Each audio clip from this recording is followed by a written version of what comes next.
drive. Tatum the finish. It is banner 18. The mission commanded is mission accomplished. What's up, everyone? This is Noa Dalzell, and I'm here with another episode of You Got Boston from my hotel room here in New York City. We get kicked out of Madison Square Garden pretty early, so recording from here after the Celtics 119-81 blowout loss to the New York Knicks, which ends their season, ends their bid to repeat and to become the first team since 2019 to get out of the second round after winning the championship. They will fall to the same pattern that we've now seen for years. And this was a disappointing game. I'm actually not going to talk too much about this game. The problems were plentiful. Early on, they fell by double digits. They were really never able to make much of a run.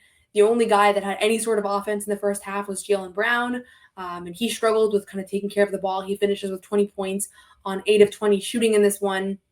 But just across the board, Derrick White's 3 for 11, Jrue Holiday's 1 for 8.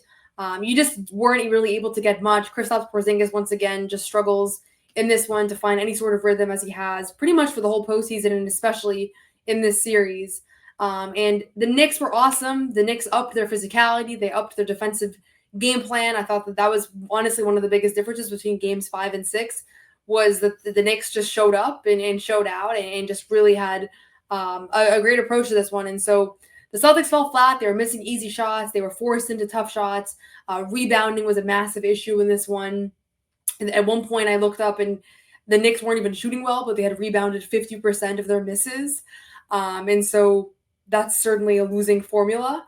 Jaylen finishes with 7 turnovers. I honestly have barely even looked at this box score because it does feel kind of inconsequential in the scheme of things. Luke Kornet started in this one in place of Porzingis, which I liked in theory, but honestly, he wasn't able to find any sort of flow. The Celtics didn't shoot like their worst game ever. They were 12 of 40, 30%.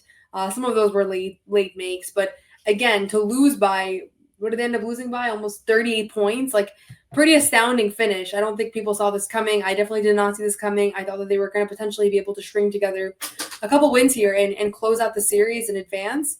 And it was obviously going to be an uphill battle. As soon as they went down 2-0, regardless of the Tatum injury, it was going to be an uphill battle, especially the way they lost those 2 games. Pretty demoralizing finishes, pretty kind of, in a way, I hate to say it, but like they kind of choked those 2 games away.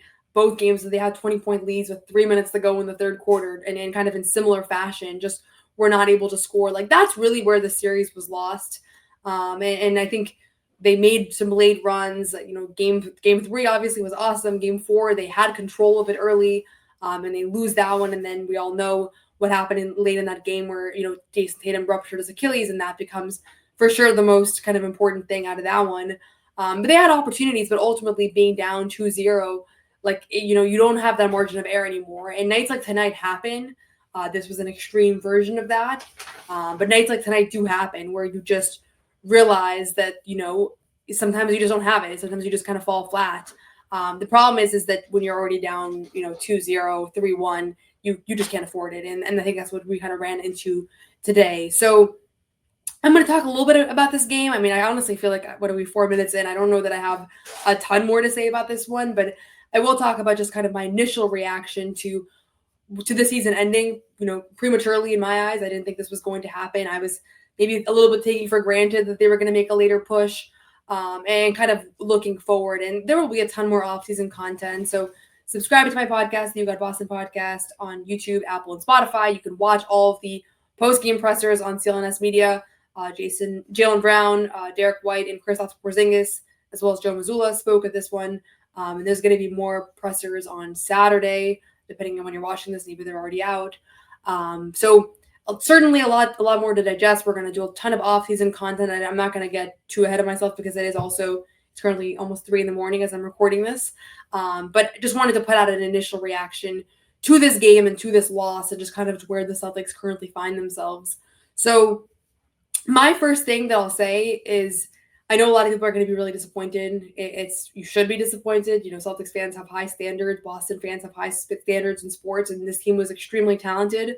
This team was a 61-win team, and they had every chance and every opportunity to advance, and I don't think they should have lost to this Knicks team. I thought the Knicks were going to lose in 5, and it's obviously turned backwards here. But there were a lot of different reasons why this happened. I think the first thing I'll say is this team was not at full strength, and this is not the injury excuse. I know nobody wants to hear about injury excuses, especially after the fact, but effectively, they didn't have Porzingis, for this playoff run, and that was a massive kind of oversight. I think even just going into the Knicks series, after seeing the Orlando series, I probably should have been like, he really didn't give them much in Orlando, and I didn't know that it was going to get worse, and he had a massive crash before that game one against the Knicks, and we talked to him after the game. He still doesn't really know what it is that he's been dealing with. He has been sick. He started being sick in February. They really needed him because obviously Jason Tatum out starting game 4. Jaylen Brown, I thought that he had good moments in this playoff run. His best 2 games were definitely the 2 games without Tatum, with the exception of this one. Masterful game 5 performance. There was a really impactful one, especially in front of like a TD Garden crowd that definitely needed something to celebrate. He was awesome in game 2 when Tatum was out with a wrist injury. So he had moments, but if you compare it to Jaylen Brown from last playoff run, I thought defensively he wasn't able to move as well. I thought that offensively you could just tell that he lacked the explosion and the burst. And he told us before the Knicks series, I'm nearing 100%. I don't think that he was. I think that he wanted that out there. I don't know for sure, but it just kind of didn't look like it from watching. There were moments where he had a clear lane where, like, if you've watched Jaylen his whole career, it's an automatic dunk, and he didn't dunk because he did not seem like he was really able to kind of get off of that leg. And so Jaylen was a limited version of himself. Porzingis, obviously, I think, an even more limited version. If Jaylen was at 60%, Porzingis was at maybe 10% of what he was giving you during the season and at his best. And so with those 2 guys not quite themselves, the margin of error just becomes slimmer. And I didn't think that Joe leaned on the depth as much as he could have, especially when you think about like what really made this team special during the season. It was, the Tatum Blue Cornet pick and roll, which was one of the best in the league. It was Peyton Pritchard's 6th Man of the Year campaign. And there were some moments for Peyton Pritchard in these playoffs, but I would have liked to see them lean on him a little bit more. And ultimately, like, if he struggles, he struggles. Like, other people were struggling too. And I felt like he became a little bit, sometimes they went to him a little bit too late. There were multiple games in the series that he played under 24 minutes per game, which I felt like at just a certain point, you just needed more from him. And you saw when it came together, he was really impactful for them. Game 3, like, he was the hero in that one. And it started off the playoffs with a 19-point performance versus Orlando. So he had moments, but the depth that was such a strength throughout the season, they just didn't lean on as much. And I don't know if it was just a lack of confidence or if it was Joe just kind of sticking with the guys that have been there before. But it ultimately did become kind of a problem because, like I said, they didn't have the full health roster. So I think I do look at the season as a failure in a sense. I think that with this level of talent, like, you do have championship expectations and at least to get out of the second round. This is a team that's kind of gotten accustomed to making the conference finals. And it's something that I think people in Boston, reporters, fans alike, almost take for granted. But at the same time, I don't feel like, maybe it's because they just won the championship last year. And so it's like you kind of recognize how few and far between those opportunities are. I think it kind of makes sense why things didn't work ultimately. Like, this Knicks team was really good. First of all, hats off to them. They were a lot better than I thought they were going to be. They were a lot better than they were during the regular season. I think that they made some great adjustments. I think they had some guys, Mikal Bridges, for one, who kind of won them a few of those games, who just were not a big factor during the regular season matchups.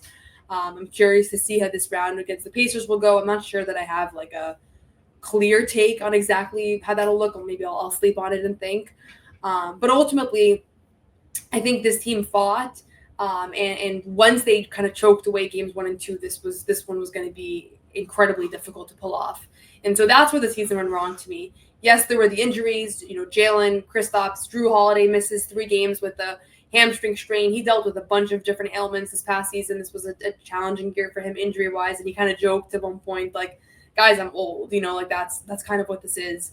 34 years old, a lot of miles on his legs, and he just came off of a finals run and an Olympic appearance and all that. So it's a tale of multiple things here.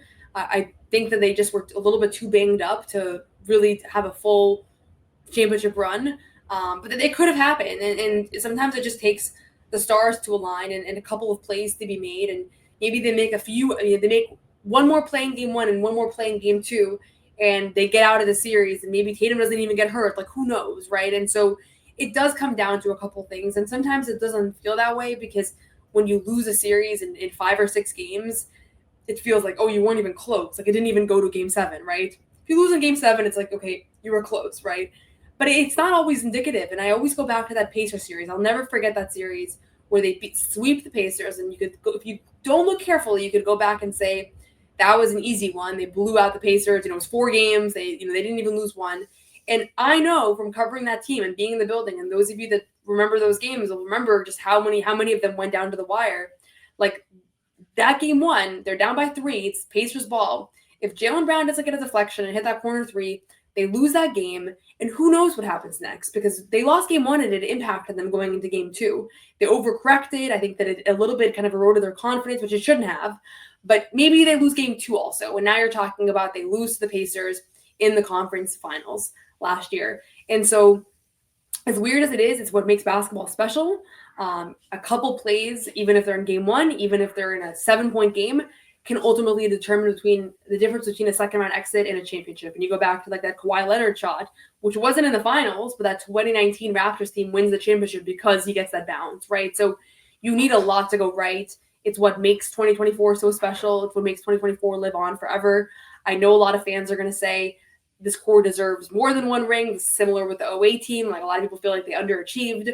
And I think if you get one in this league with this much talent, with so many teams loading up on stars and making savvy moves and developing talent year over year and doing everything they can to be competitive and contend, one is a victory. And like, that's kind of like what I was thinking after this game, that so much has to go right. And this Knicks team is having a really special season. And they're about to run into a Pacers team that's also in the midst of a really special season, that has pulled off games out of thin air, that like are just remarkable comebacks, down 7 with a minute to go, things like that. So I think the championship of last year should make fans feel a little bit better about this year's shortcomings. Jaylen Brown was asked about that after the game, and he said the opposite. He kind of said it makes it sting even more because they had an opportunity to go back-to-back and do something special. And I get that approach too, because ultimately they were on the brink of something really unique. And you want a dynasty, right? Because so many teams recently have won one championship, between Giannis and the Bucks and Jokic and the Nuggets and all of that. So you want to separate yourself from that pack. And this wasn't the year they were going to do it, but I'll close with this because I'm not going to do a super long episode here, because we do have a media availability in Boston tomorrow. And so we'll be getting up early and driving back for that and hear from the remainder players who didn't speak tonight. But I'll just close with why I'm optimistic about the future of this team and the future of this franchise, because I know a lot of people are feeling down about it. And Jaylen kind of talked about it post-game. You can watch his full presser on CLNS Media. But, I think obviously the Tatum Achilles rupture is a major blow to this team. It's a major blow for him. On a personal level, I do feel awful for him. Like, that was probably the most emotionally shaken I've ever been from a basketball game, including games that I've played in, games that I've watched, family members. Like, that was really hard to watch somebody rupture their Achilles and just understanding like the severity of that injury. But over the last few days, I've talked to experts. I've learned a lot about this injury. And while it's an uphill battle, I think that he has all the factors pointing in his direction to make a full and complete recovery. And he's young, and he did the operation right away. And he has the best surgeons and medical staff around him, and Kevin Durant, who's been through it and all of that. So I think there's a lot of reasons to be optimistic about him personally, and also his play style. I think that it's going to translate well. And maybe he comes back late next season, in which case that would be awesome. Maybe he doesn't. It's really, I think, impossible even for him to know right now, because you don't know how the first few months of recovery are going to go. But this team is going to be in the mix for at least a few more years. I really believe that. You have Tatum and Brown, and again, I'm counting Tatum because he's going to be back. I don't think they're going to trade Jaylen Brown this summer. We can talk more about that in future episodes. We have all summer to talk about potential and maybe current trades if trades do happen. But at the end of the day, this is a guy that there's a short list of players that are as impactful as him on both sides of the ball. And I hope that he can get fully healthy, and whatever it is that's been bothering him with his knee that we still don't have a ton of information about. Like, we know it's a bone bruise, but clearly it's something that's lingered. I hope that he can get fully healthy. But you have him, you have, Tatum. I really feel great about the guards of Peyton Pritchard and Derrick White. And both of those guys, I think, can shoulder a bigger load on both ends, honestly. Like, I think Pritchard, has shown offensively what he's capable of. I know people are going to say, he was doing it in more limited opportunities, limited minutes. His efficiency never wavered this season, even in the playoffs. Whenever he got the opportunity, he always stepped up to it. This was probably his worst game of the postseason. And even in this one, if you look through the box score, like he wasn't really a massive problem. I wish he had been more aggressive early on because he just didn't take many shots. But I'm not putting anything on any one player in this game because it was a full team collapse. But I think between those two stars that are two generational forwards that are proven players that have been there, done that, Derrick White and Peyton Pritchard, and probably most importantly Brad Stevens at the helm, who has just found ways to keep this team in the mix year in and year out.